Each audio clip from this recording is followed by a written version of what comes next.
Cuando nosotros decidimos caminar con Jesús, hay muchas decisiones que se deben de tomar en el camino y muchas veces tomamos decisiones equivocadas. El mundo, por un lado, nos llama la atención. Aquí hay una competencia de quién llama más la atención. El mundo tiene estrategias muy sutiles cómo atraernos a nosotros los seres humanos, cómo atraer nuestra atención. Y ahora podemos verlo a través de los medios, que son una fuerza enorme. Y el mundo los utiliza muy bien para que nosotros sintamos la atracción hacia esas cosas que no todas, pero la gran mayoría solamente quieren un beneficio de nosotros y que nos apartan de Dios. Y nosotros tenemos esa lucha allá afuera todos los días y tenemos que tomar la decisión: o seguimos lo que el mundo nos dice que nos va a hacer feliz, o decidimos ir a Cristo. Y allí estamos en esa lucha todos los días, queriendo tomar las mejores decisiones para que nuestra vida realmente sea una vida donde encontremos la satisfacción.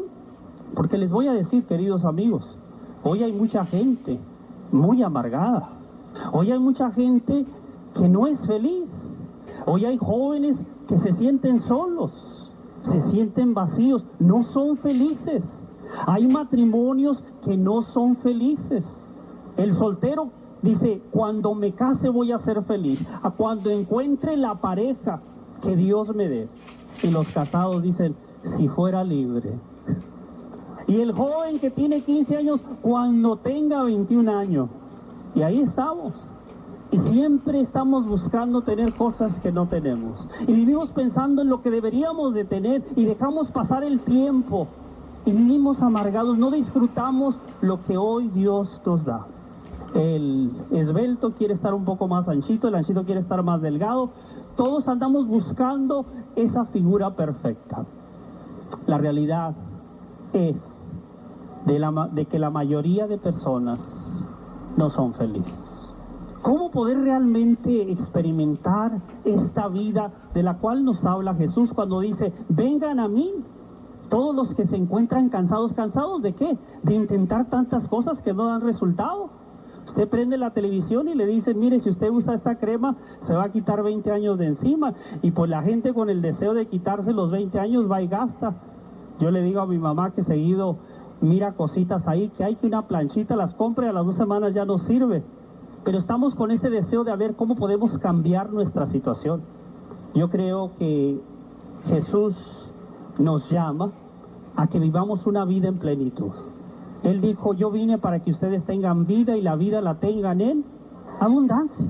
Ahora, si no creemos las palabras de Jesús, pues ¿en quién vamos a creer? Él vivió hace 2000 años, es el Hijo de Dios. Y si creemos que Él dijo la verdad, entonces debemos de acercarnos a Él, porque en Él está la verdad. Y si en Él está la verdad, en Él está la felicidad.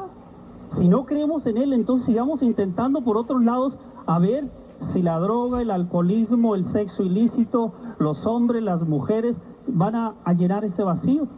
Muchos ya lo han hecho y el resultado es de que no han encontrado la verdadera felicidad ahí. Otros lo han buscado en las cosas materiales, otros lo han buscado en la fama, pero solamente basta que usted lea los periódicos de los artistas y de los famosos, que pobrecitos, ¿cómo viven? Hoy Jesús nos sigue llamando a cada uno de nosotros. Ahora bien, no solamente la gente que anda allá afuera, que no se acerca a la iglesia, anda buscando ser feliz. Quiero añadir y decir que hay mucha gente dentro de la iglesia, servidores, que aún no son felices dentro de la iglesia. ¿Cuántas personas se van de la iglesia porque encuentran miembros de la iglesia que deben de alguna forma, o debemos de alguna forma dar ejemplo, y estamos tan amargados que en vez de dar un buen ejemplo, damos un mal ejemplo y la gente se va y dice: esa persona, ¿qué está haciendo en la iglesia? Muchas veces también nosotros, los servidores, vivimos en esa búsqueda. Pareciera que aún no hemos encontrado la llave. Hoy el Señor nos sigue llamando a tomar buenas decisiones. La decisión que hoy tomamos cada uno de nosotros de venir al templo es una decisión muy valiosa, porque venimos a querer escuchar la voz de Dios a través de lo que nos dice la iglesia. Esas son las decisiones que pueden cambiar nuestra situación. Quizás ustedes digan, bueno, está muy bien como introducción, pero ¿de qué nos va a hablar el hermano? En el Evangelio de San Marcos hemos estado estudiando un poquito una escritura que a mí me ha fascinado, se me ha hecho muy interesante y de la cual quiero tener un poquito de más tiempo hoy, que el Señor nos permite estar aquí, de ver lo que Dios, lo que Jesús quiere de nosotros. Encontramos este pasaje en el capítulo 9 del Evangelio de San Marcos y vamos a leer del versículo 14 y siguientes. Les hago saber que este es un caso donde están envueltos aquí los discípulos de Jesús, están involucrados en esto, un padre que tiene un problema muy serio, su hijo tiene un espíritu maligno, el padre, el hijo y Jesús, que de una forma muy clara él hace el trabajo o hace la obra necesaria en un caso tan serio como este. Pero escuchemos lo que sucede. Cuando regresaron a donde estaban los discípulos, los encontraron rodeados de una gran multitud y algunos maestros de la ley discutían con ellos. Al ver a Jesús, todos corrieron a saludarlo, llenos de admiración. Él les preguntó, ¿qué están ustedes discutiendo con ellos? Uno de los presentes contestó, Maestro, aquí te he traído a mi hijo, pues tiene un espíritu que lo ha dejado mudo. Donde quiera que se encuentra, el espíritu lo agarra y lo tira al suelo y echa espuma por la boca, le rechinan los dientes y se queda tieso. He pedido a tus discípulos que le saquen ese espíritu, pero no han podido. Jesús contestó, gente sin fe, ¿hasta cuándo tendré que estar con ustedes? ¿Hasta cuándo tendré que soportarlos? Traigan acá al muchacho. Entonces llevaron al muchacho ante Jesús. Pero cuando el espíritu vio a Jesús, hizo que le diera un ataque al muchacho, el cual cayó al suelo revolcándose y echando espuma por la boca. Jesús le preguntó al padre, ¿desde cuándo le sucede esto? El padre contestó, desde que era niño. Y muchas veces ese espíritu lo ha arrojado al fuego y al agua para matarlo. Así que si puedes hacer algo, ten compasión de nosotros y ayúdanos. Jesús le dijo, ¿cómo que si puedes? Todo es posible para el que cree. Entonces el padre del muchacho gritó, yo creo, ayúdame a creer más.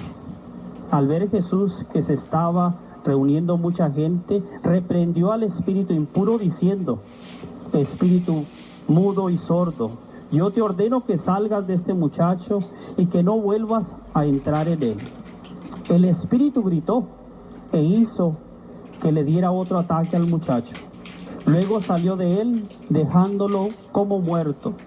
De modo que muchos decían que en efecto estaba muerto. Pero Jesús, tomándolo de la mano, lo levantó y el muchacho se puso de pie. Luego Jesús entró en una casa y sus discípulos le preguntaron a solas, ¿por qué nosotros no pudimos expulsar ese espíritu? Jesús les contestó, a esta clase de demonios solamente se les puede expulsar por medio de la oración. Palabra de Dios. Qué interesante caso. Yo al estarlo oyendo me lo imaginaba como una película. Nos damos cuenta que anteriormente, antes de que estuviera Jesús ante esta gente, los discípulos Juan, Pedro y Santiago habían estado con Jesús en el monte donde fue la transfiguración. Jesús sube a ese monte, a ese cerro y se transfigura. Los apóstoles quedan atónitos, sorprendidos al ver que Jesús fue transformado y quedan tan sorprendidos no solamente al ver la transformación de Jesús, al ver a Elías a un lado, al ver a Moisés en el otro lado, y aún más, escucharon una voz, y era la voz del Padre que decía: este es mi hijo, escúchenlo. Después de eso, ellos bajan del cerro, e inclusive Pedro le dijo a Jesús: Maestro, qué bueno sería que nos quedáramos aquí en este cerro, hacemos unas capillitas y nos quedamos aquí. Una para Elías, otra para Moisés y otra para ti. Quería convencer a Jesús que se quedara allá arriba y no bajara. Ellos bajan a la ciudad y se encuentran con esta situación. Era obvio que Juan, Santiago y Pedro estaban con el Señor, pero abajo estaban los otros apóstoles. Y mientras ellos estaban allá abajo del cerro, este padre vino y les dijo: ustedes, quizás, no nos dicen los detalles de la escritura, quizás el padre dijo: ustedes son los que son seguidores de Jesús, miren, háganme el favor, aquí está mi hijo. Como padres de familia, que aquí sé que hay muchos, sabemos el dolor que se siente al ver a uno de nuestros hijos sufrir. Imagínense, era un joven que era azotado por un espíritu maligno, que lo poseía, que lo tiraba, se quería tirar al fuego, al agua.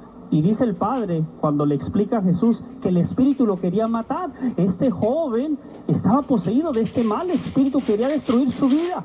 Pues el padre está angustiado, como todo padre, que desea lo mejor para su hijo, y ve a su hijo sufrir, y no solamente por un lapso de tiempo, años. Dice, desde niño él ha sufrido de esto.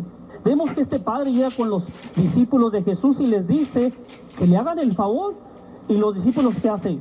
Comienzan a orar, y el resultado es bueno o malo. Malo. ¿Por qué? El espíritu no dejó al joven. Entonces aquí vemos a un padre que estaba esperando que su hijo fuera liberado, y quizás está esperando a ver si le hacen el milagro, y su hijo está igual. En eso se aparece, en eso están discutiendo. Dice que estaban discutiendo. ¿Qué estaban discutiendo? ¿Quién sabe?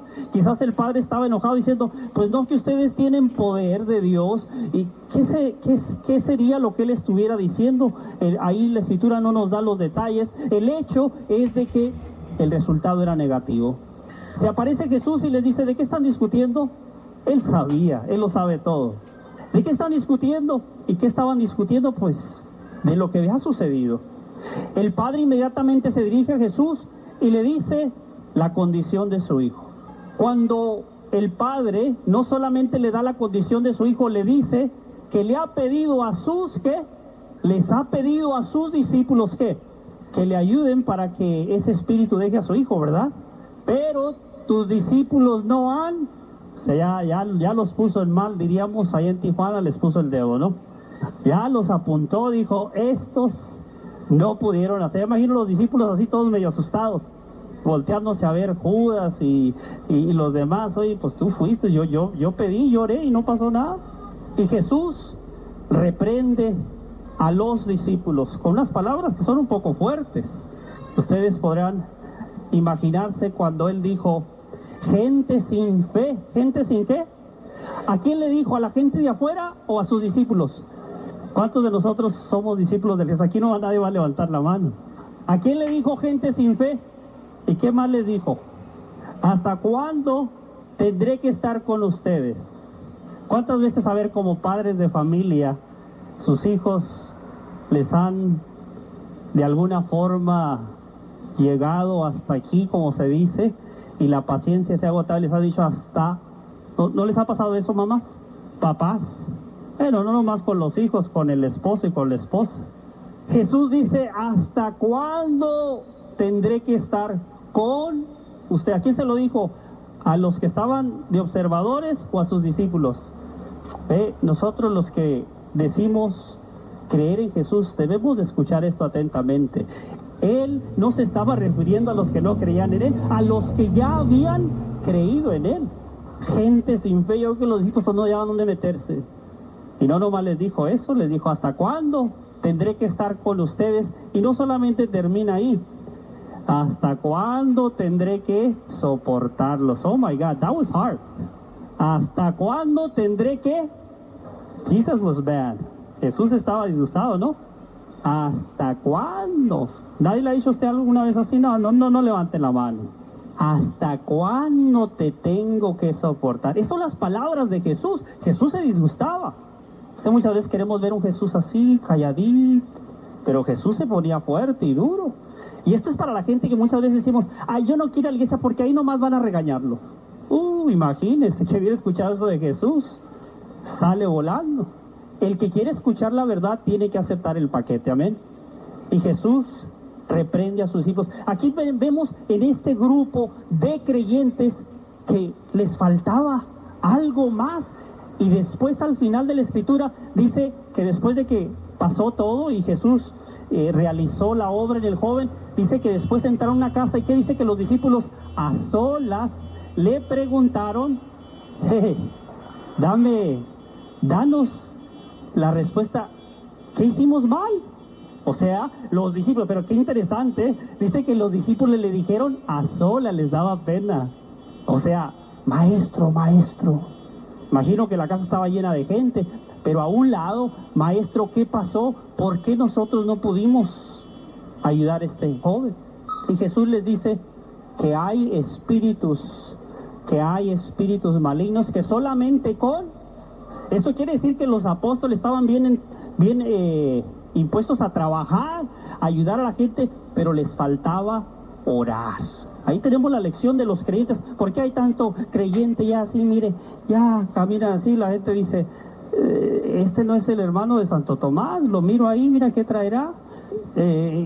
Muchas veces como servidores andamos con la capa caída. ¿Y qué es lo que pasa muchas veces? Dejamos que el enemigo nos golpee y nos sentimos más atraídos a las cosas del mundo por falta de oración. Y el Señor también nos va a reprender de alguna manera diciendo, ¿hasta cuándo? O sea, los apóstoles no tenían 2 días de andar con Él, tenían ya tiempo de andar con Él y andaban con el maestro de maestros y aún no agarraban la onda. O sea, Él les había enseñado que la oración era bien importante.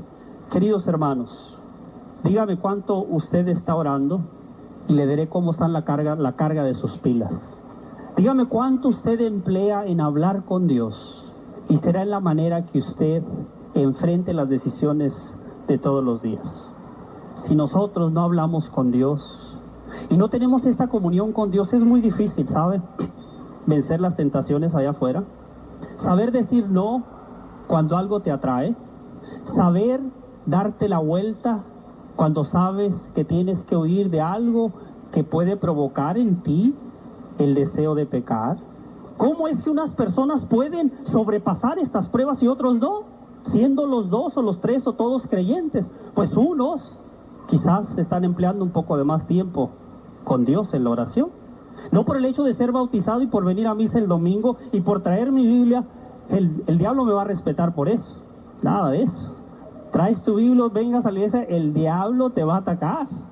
Pero cuando el creyente está preparado en oración y dobla su rodilla delante de Dios, el enemigo se las piensa. Cuidado, porque ahí va un guerrero del Señor, una guerrera del Señor, y el diablo teme de aquellos que están preparados en oración. Entonces, esto me lleva, a ver mi reloj primero, esto me lleva a imaginarme que en algunas ocasiones a nosotros nos toca orar por una persona que tiene un problema serio y que el enemigo le tiene hundido a una persona en el pecado. Y decimos, yo voy a rezar por ti, yo voy a orar por ti.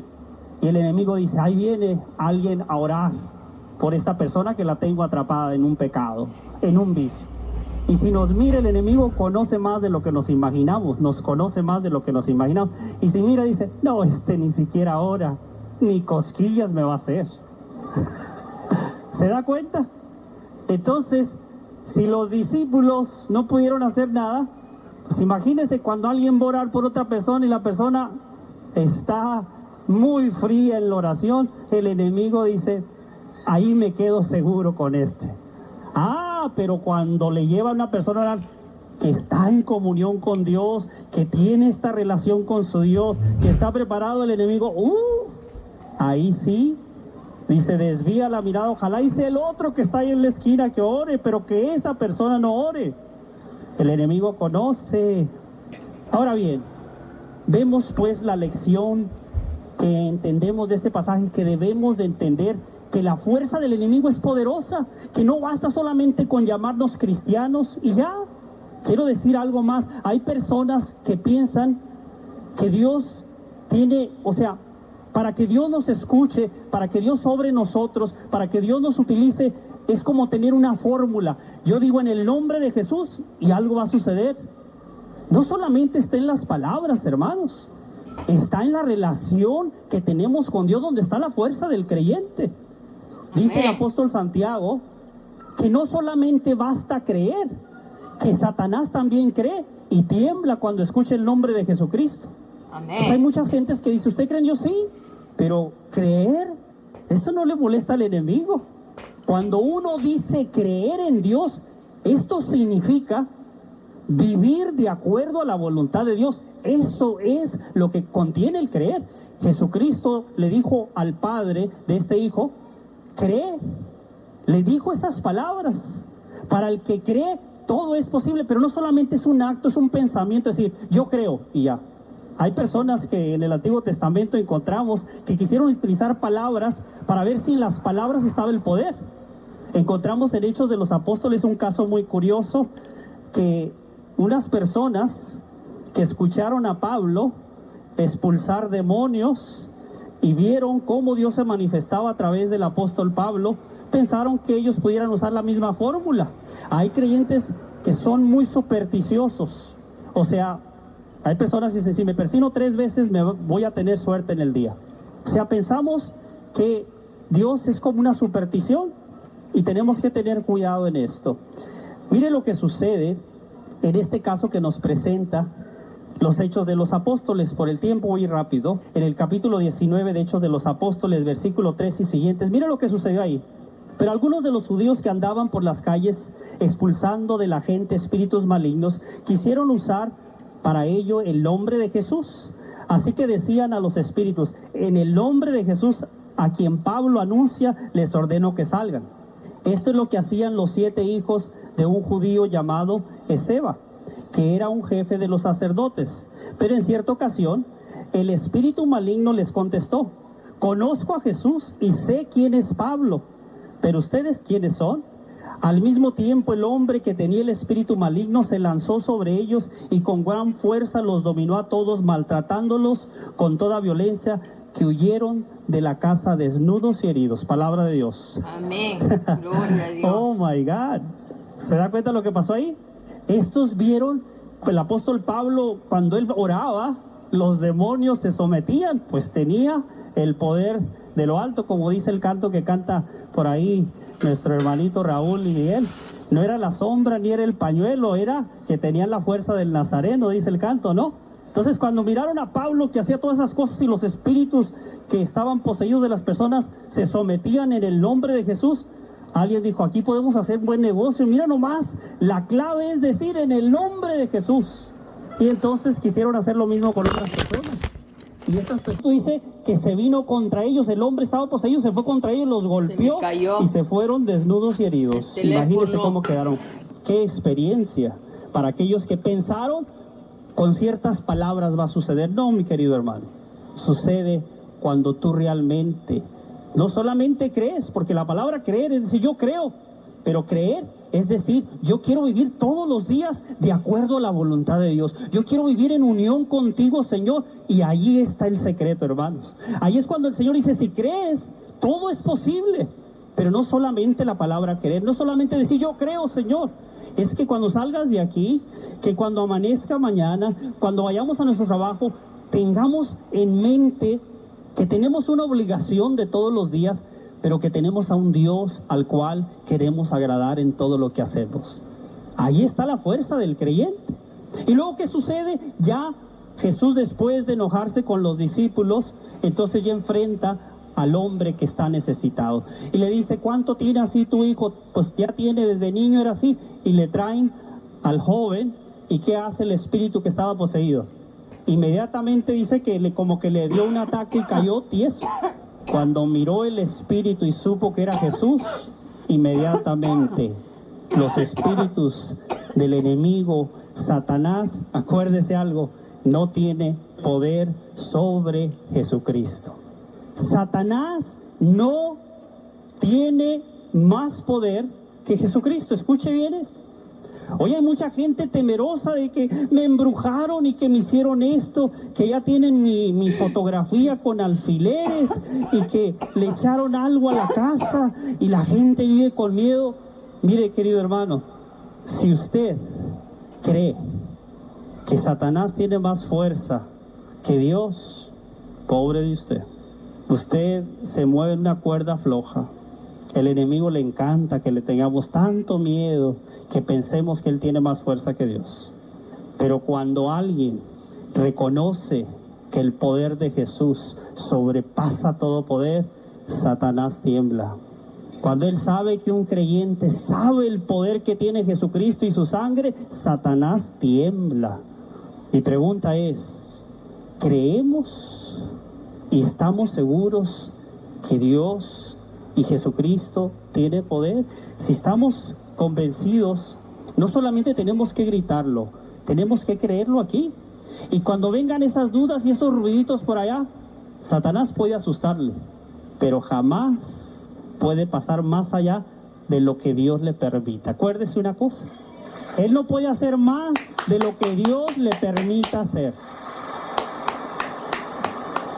Yo le voy a decir que hay veces, hay ocasiones donde, como todos, nos sentimos un poco así confrontados con las fuerzas del enemigo. Y llegan esas luchas, a todos nos pasan, a mí me sucede. Y llegan momentos uno tiene que reflexionar en quién ha puesto la confianza. Y llega un momento donde uno tiene que decir, la fuerza del enemigo es fuerte y hay que cuidarnos. Pero ahí es donde uno tiene que decir esto, que lo leí una vez en un libro, que nunca se me olvide, espero que no. Decía, si tú estás en Dios y Dios está en ti, el enemigo está limitado a hacerte únicamente lo que Dios le permita, porque tú eres posesión de Dios, tú eres propiedad de Dios. Entonces, si tú estás en Dios, puede que el enemigo te ataque, pero solamente estará limitado a hacer lo que Dios le permita hacer. Muchas veces como una prueba en tu vida para probar tu fe. Dios le puede permitir eso, como lo hizo con Job. El Señor le permitió al enemigo que le trajera muchas pruebas, pero Dios lo limitó al enemigo. ¿Qué es lo que podía hacer? Job pasó la prueba porque el enemigo estaba limitado a la orden de Dios. Ahora les voy a decir dónde está el peligro. Y escúchame bien, joven, padre de familia, madre de familia. Este es el peligro, Cuando una persona no ha hecho un compromiso serio con Dios, cuando una persona no ha llegado a los pies de Jesucristo y lo ha reconocido como el Señor de su vida, le ha dicho, Señor, yo te acepto, yo te pido perdón por todas mis... quiero que tú seas mi Señor.